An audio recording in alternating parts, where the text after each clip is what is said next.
Hello, I'm Jim Woodford, and I was sharing earlier about my experience of coming down with a catastrophic disease and dying and going through the tunnel of light, coming out the other side and seeing something hideous and horrendous to my left that wanted to consume me. But to the light, this beautiful light, and when I cried to the light, God sent 3 of his magnificent angels to help me. I know it sounds incredible, but God is incredible, you see. He is incredible. And he saw something in me that I didn't even see in myself, that I was worth protecting.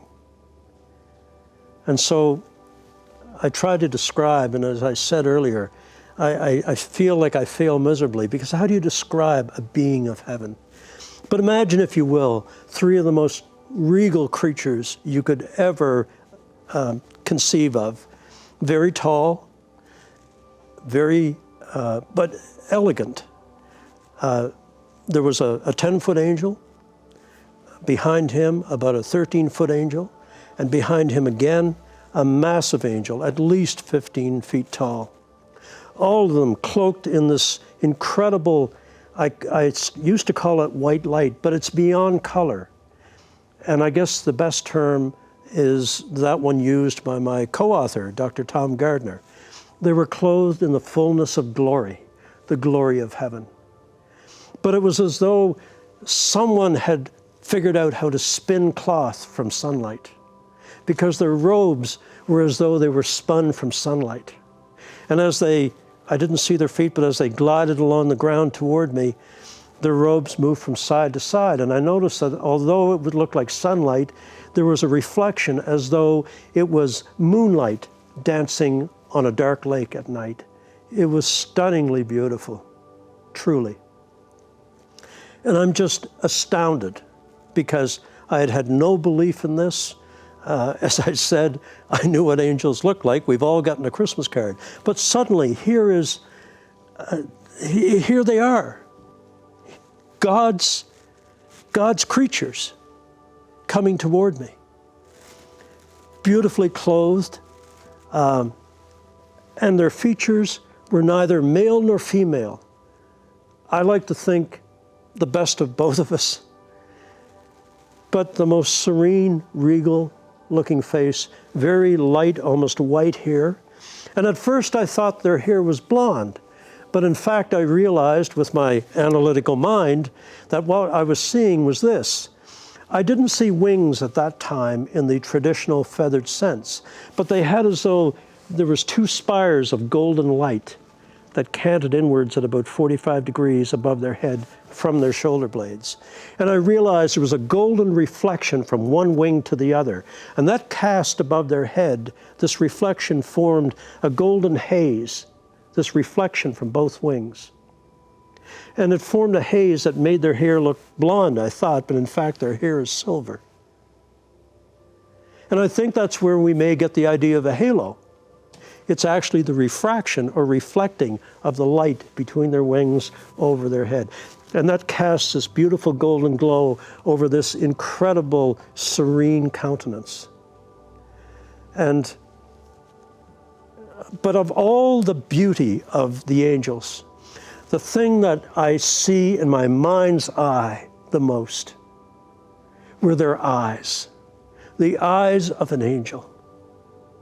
Not green, not blue, not gray, but the most incredible shade of violet. Violet eyes staring at me. And I noticed something that amused me. After I was with them a while, I realized that angels never blink. Now you think about that. On earth, if someone gives you that look, it's generally not good news. But when the angels stared at me unblinkingly, I had this feeling it was one of love and concern and protection. Are you okay? Fear not. Are you okay? And as they came toward me, I mean, the first one was 10 foot tall, and I'm looking up at this magnificent creature. He comes And behind him, as I said, there was another one about 13 feet tall. The taller one coming from behind, I learned, was a warrior angel. And he had been sent to do battle with the darkness, and the darkness had fled. And he was dressed differently, and you could tell by his manner and by how the other two angels deferred to him that he was in control, because he had more gravitas. He not only was larger physically, but he seemed to be in charge of the operation, so to speak, of the rescue operation. And the tall angel also was dressed slightly differently. His robe as well shone like with the fullness of glory, but his sleeves were trimmed in purple and gold, as the hem of his gown was as well. I was just so taken with how powerful he seemed, and at the same time this aura of gentleness that came from them. And I got the feeling, and this is the only way I can describe it, I got the feeling that they had this air of kind of Victorian propriety about them, very polite. But what stunned me was the first angel came right up to me, and I'm looking up at his violet eyes, and he's looking down. He has a little smile, and then suddenly I hear his voice. It's like a thought transference. And as he smiled at me, his arm came out and went around my shoulder and pulled me close to his body. And then suddenly I became aware of this magnificent, huge wing coming out around his arm and pulling me even tighter to his body. And I had the most incredible feeling of peace. It was as though a vibration went through me that I had never sensed in my entire life. The most pleasant, indescribable sensation of being hugged by an angel. And as he held me close, I looked up into his face, and those beautiful violet eyes looked into mine, and then I heard the voice of an angel for the first time. And this is what he said: "Fear not, James. We are your constant friends." And now when I sign a Bible or I sign any card to anyone, my wife Lorraine will tell you, I always sign it YCF, Jim, your constant friend. They are our constant friends. They are real. They exist just as sure as the person sitting next to you exists. And so here I am, snuggled up to this angel, feeling so loved and protected, and the darkness has left. And in my sense of wonderment, I tentatively reached out and put my hand on his arm, and something wonderful happened. Something wonderful. As I touched his arm, the feeling of this beautiful feeling I had intensified, and I felt I'd overstepped my bounds. And so I removed my hand. And when I did, the light from the angel's body came back with my hand till I got about between 6 and 10 inches away, and then the light let go from my hand and went into the body of the angel. Folks, I'm here to tell you today, the love of God is sticky. There's something you don't hear every day. The light of God, the Spirit of God wants to cling to you. It wants you back. It wants you back in ways you can't ever imagine. Love wanted to rejoin any part of me that was apart from it. And I feel that that sticky love was reclaiming me, bringing me back to Jesus. And here I am feeling the sticky love of God, the light of the angel clinging to my hand. The most magnificent feeling you could ever imagine, being hugged by an angel of God. And as I've spoken over the last 2 years, I would have people say to me, Jim, what's it like to be hugged by an angel? What's it like? And I struggled with that for months and months. How do I describe what I felt? And finally, I came to this conclusion. Being hugged by an angel of God is like being hugged by 50 grandmothers at once, with a slight hint of tapioca. I smelled tapioca. But let me tell you why. We serve a God so compassionate, so loving, so concerned, that He realizes what a transition it is for us to go from our earthly being to heaven, for our spirit to make that transition. And so He puts things in front of us to calm us, to make us feel at home. And why tapioca for me? Because when I was a little boy walking home through a blizzard in Newfoundland, I'd get home from school, my grandmother would brush the snow off me, my mom would sit me in front of the wood stove and give me a big warm bowl of tapioca. You see? And for each of you, when you get there, God will put in front of you something that makes you feel you are at home, because at last you finally are. And for me, it was tapioca. So let's set something straight. You do not have to like tapioca to get into heaven.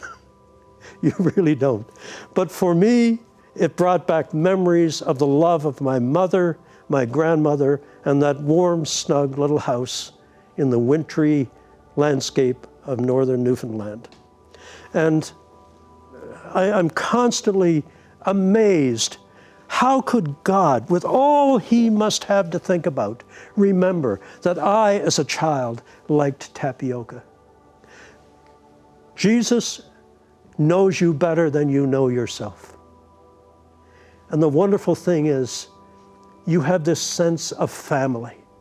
Not just that you've come home, but you have this sense of family, that you are among your original family, and you truly are.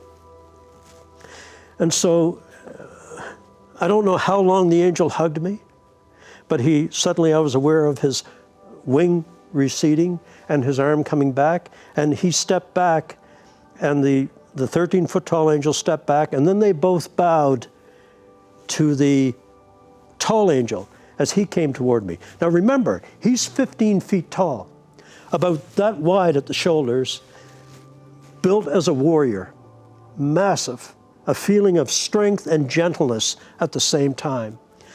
And as I said, his robe was slightly different, but I noticed something else.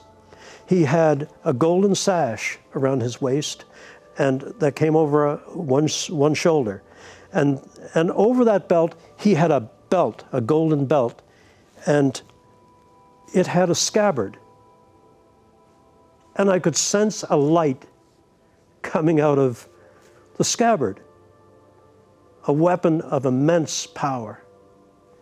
I don't know if George Lucas, when he came up with the lightsaber in Star Wars, ever had an angelic encounter, but this was what I saw. It was a weapon of light, and the darkness fled from it. And he comes up to me. Now, think how tall 15 feet is. And then he bows to me in the most reverent way. Not just a bow of Victorian propriety or of politeness, but a bow of genuine awe. The angel was in awe of me. Of me. How could this be?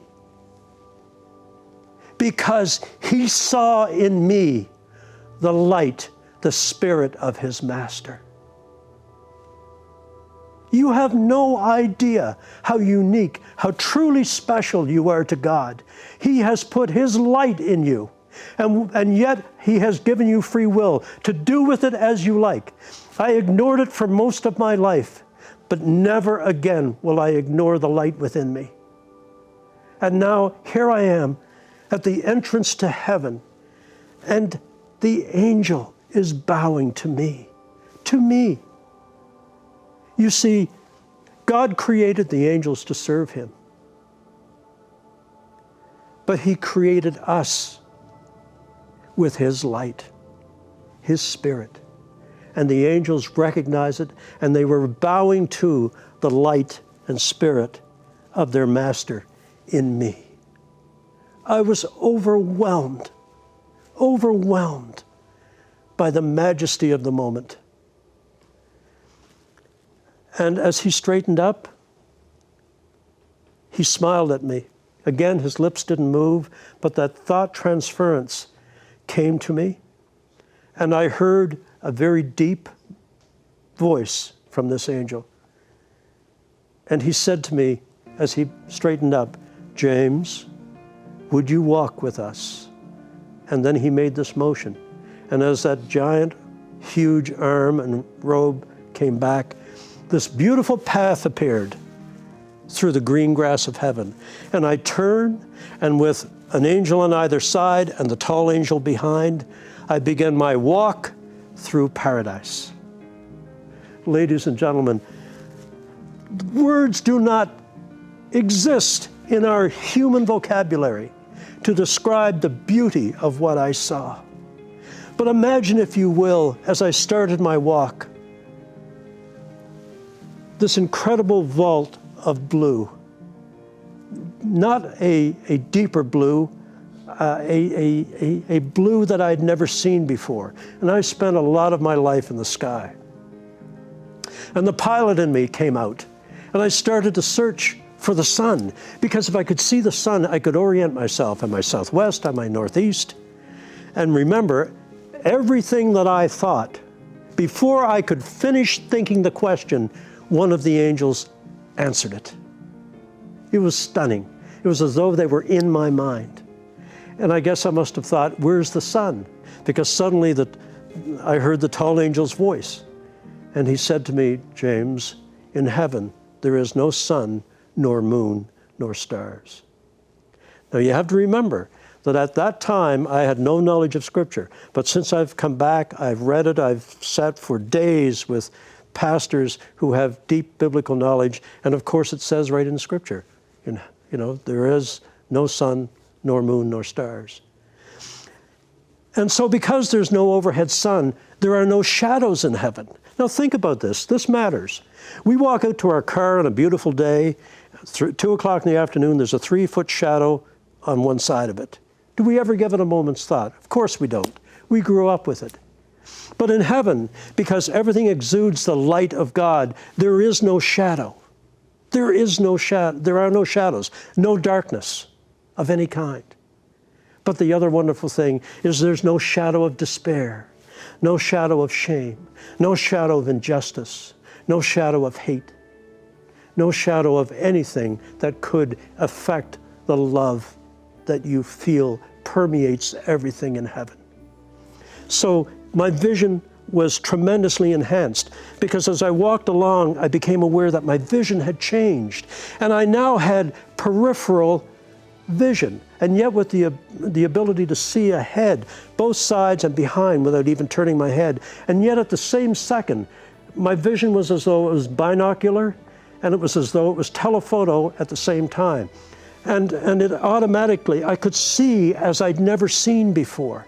And I could look off at the distant mountains of heaven, and I just had to focus, and I could see the petals on a beautiful flower on the slopes of heaven. And yet, in the next instant, I could focus on the flower on the ground. People say, that sounds confusing. Look, it was no more difficult than texting and watching the news on TV. It just automatically happened. But I was able to see and absorb everything around me in all directions. The incredible flowers, the beautiful pastures, the sunless sky, beautiful flocks of doves and multicolored birds, species that don't exist, flitting from tree to tree, the beautiful brooks that meandered through heaven, filled with this crystal water that they told me eventually flows into the water of life, the river of life, and through underneath the gate of heaven.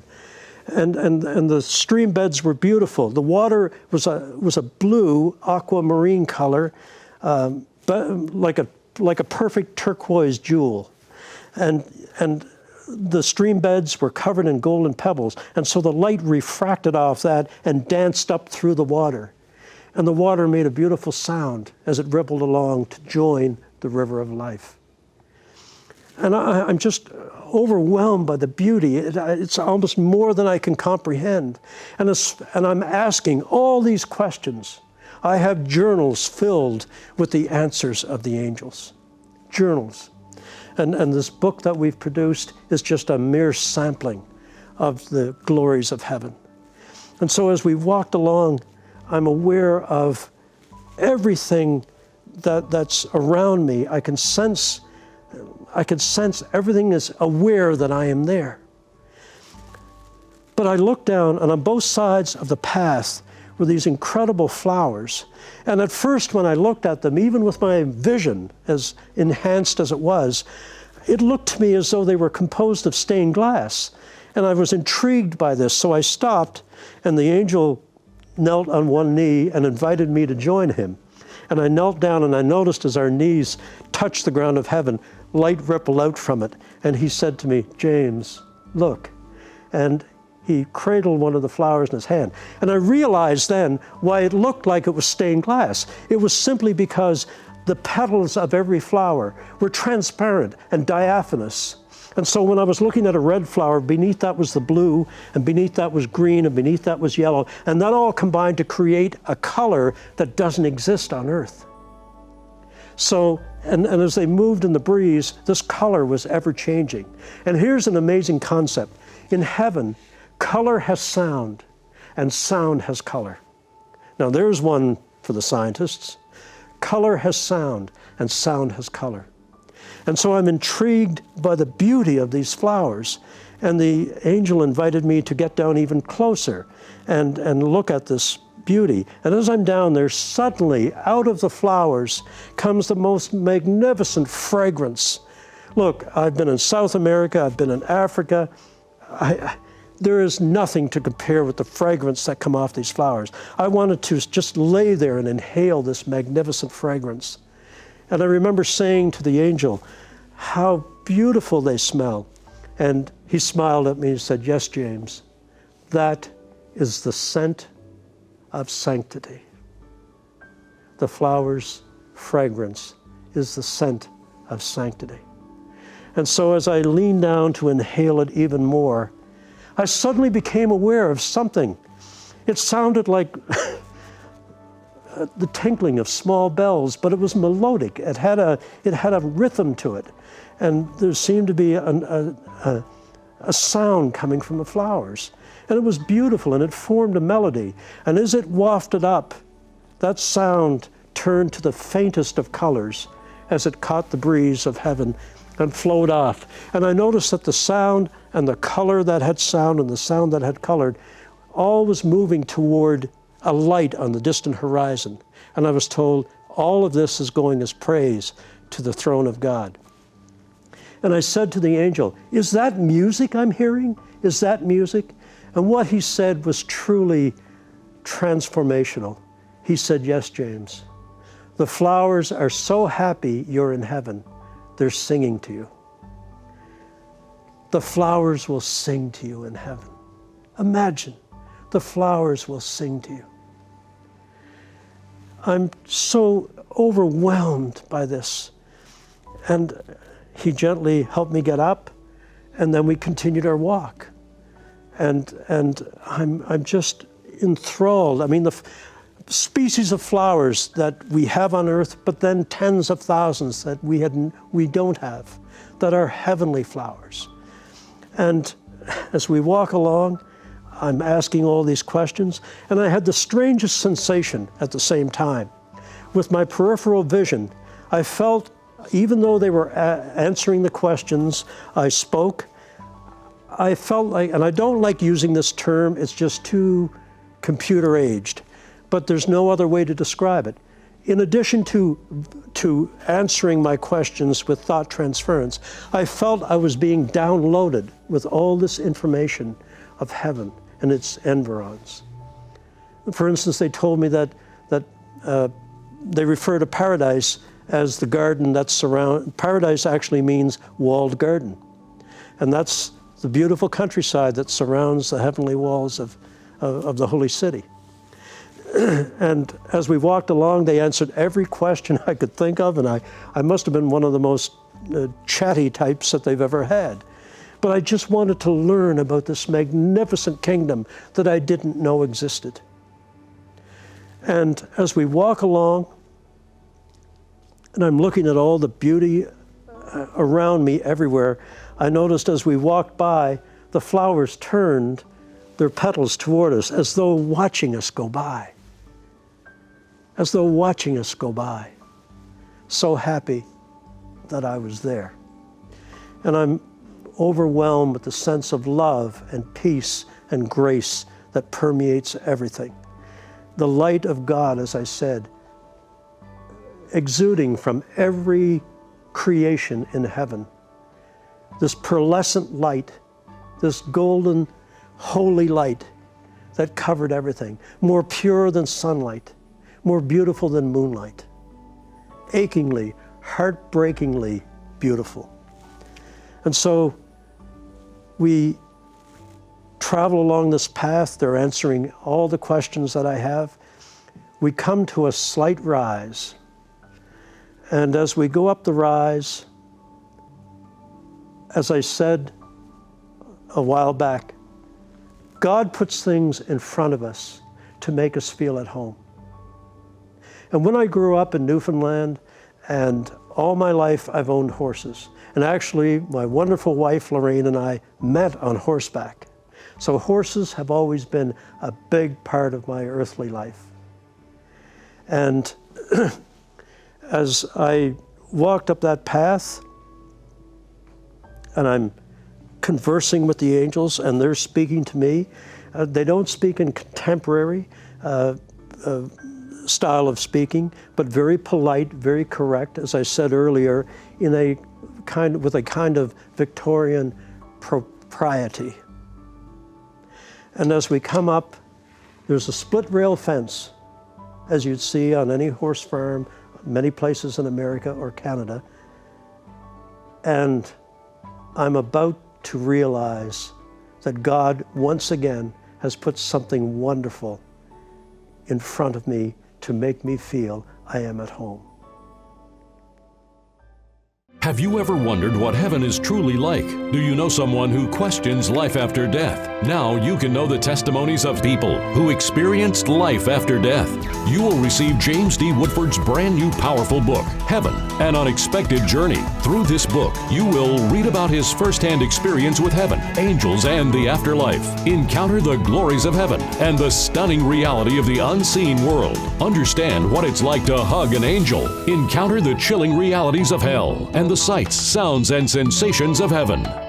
Read and hear firsthand accounts about the awesome beauty of Jesus, full of overpowering love and compassion. Gain faith to believe God for your own healing as you understand that God has a body parts room in heaven where miracles are waiting to be accessed. Take a tour of God's heavenly library with volumes of books that contain the accounts of each person's life. Learn how your prayers are converted into visible fire and rivers that ascend to heaven.